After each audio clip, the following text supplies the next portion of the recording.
Isn't it amazing how trends change so quickly? Remember when these things were so cool and everybody had to have the latest, greatest fidget spinner? You probably even had one that lights up or lit up and did all types of sort of tricks for you. And you probably got one from your neighborhood grocery store, as well as your church, as well as anybody that was trying to hand you these types of things. Now it seems that everybody has some other thing that's at the top of your must-have list. So I feel like I'm the only person maybe in the world that still uses fidget spinners.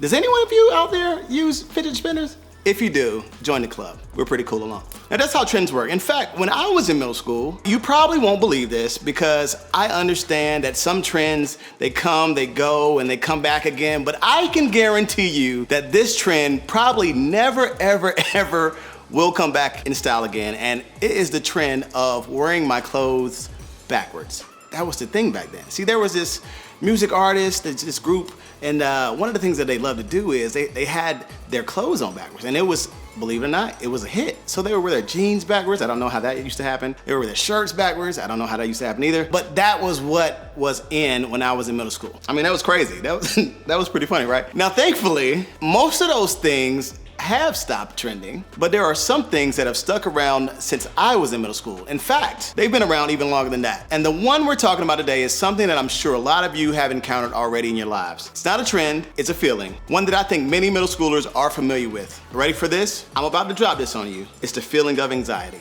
Okay, so let's pause and break this down. I think as middle schoolers, a lot of us don't really use or think about the word anxiety all that much, you know? When we feel like we're under pressure, or worried, or feel restless, many of us would describe it as stress. And being stressed out, listen, I think we've all been there. Stress is our body and mind's response to certain situations in life. Now, maybe you made a bad decision and you're worried about how your parents will react. Stress. Maybe you have a big game coming up and you feel like your whole team is dependent on you. Stress. Or maybe you got into a fight with your best friend and you don't know how to repair their relationship. Stress. You see, when our thoughts or our situations in our lives make us feel frustrated, nervous, worried, or angry, our bodies and our minds react. That's stress. It can make our bodies do strange things like having sweaty palms, a rapid heartbeat, and even difficulty sleeping. It can also make us feel things like restlessness, nausea, and irritability. But you know what's surprising about stress? It's not always negative. And you're probably thinking, how can stress be good?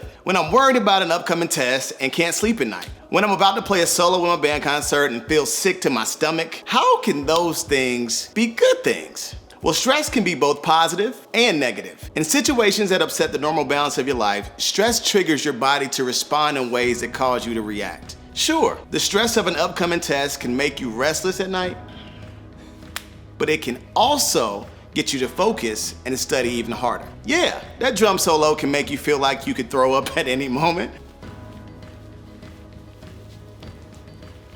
But it can also give you the jolt you need to play your best. Stress is also usually short-term and a reaction to something specific in our lives. When the stressful moment is over or the situation is resolved, typically the stress goes away for the time being. But anxiety, well, that's different. While stress is a situational, temporary response, anxiety is different. Now, let me clue you into something. Anxiety is an overwhelming feeling of worry, unease, or fear that tends to hang around. It can affect our sleep, cause exhaustion and extreme distress, and make us unable to focus or control our worry. Anxiety generally affects us only negatively and continues after the stressful situation is no longer there.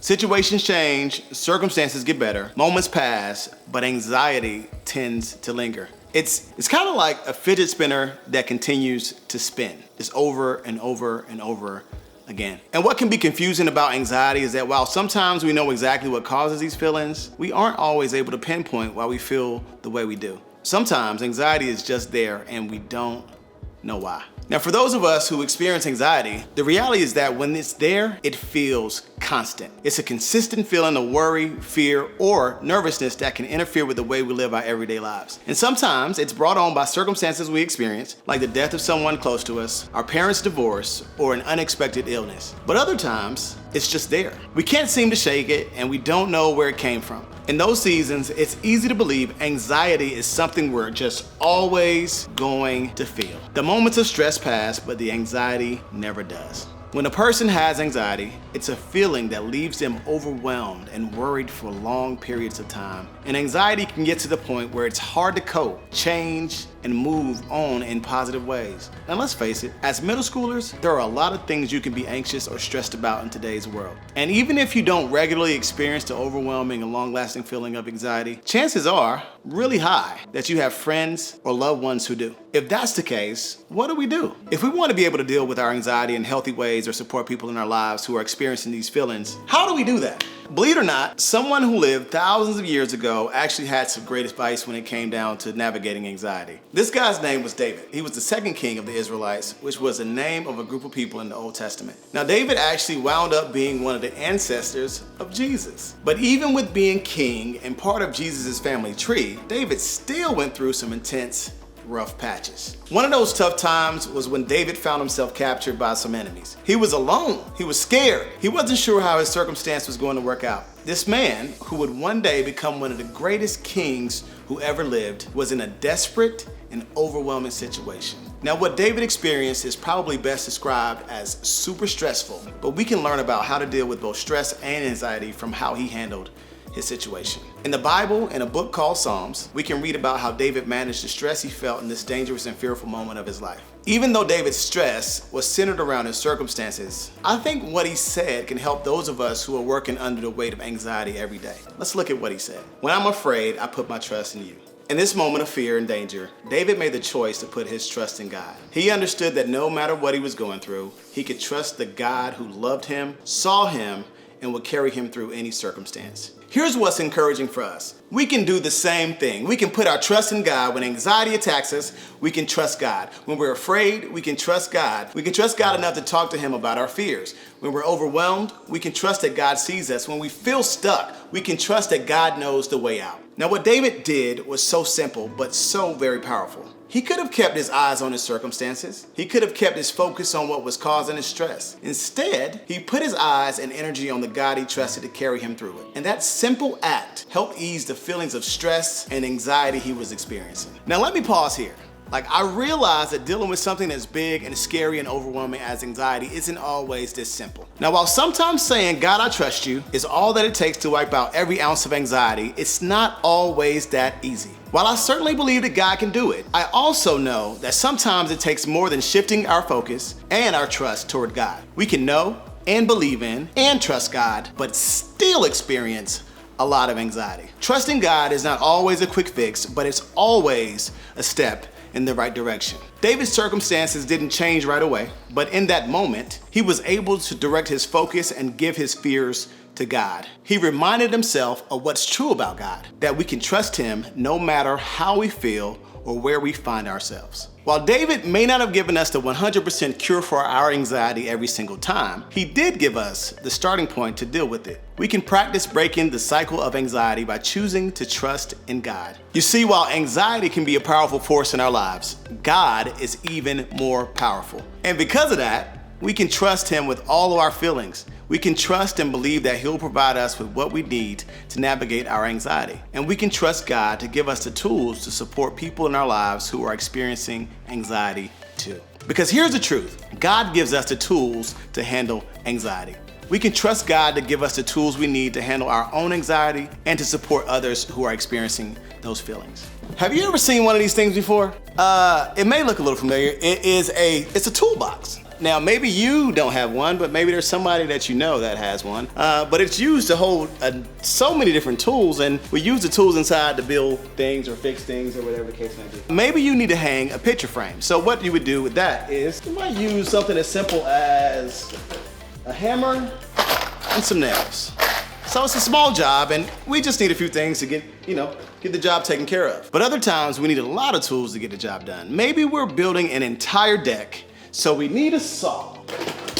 One of these things right here, maybe a hammer, I don't know. Maybe even a wrench.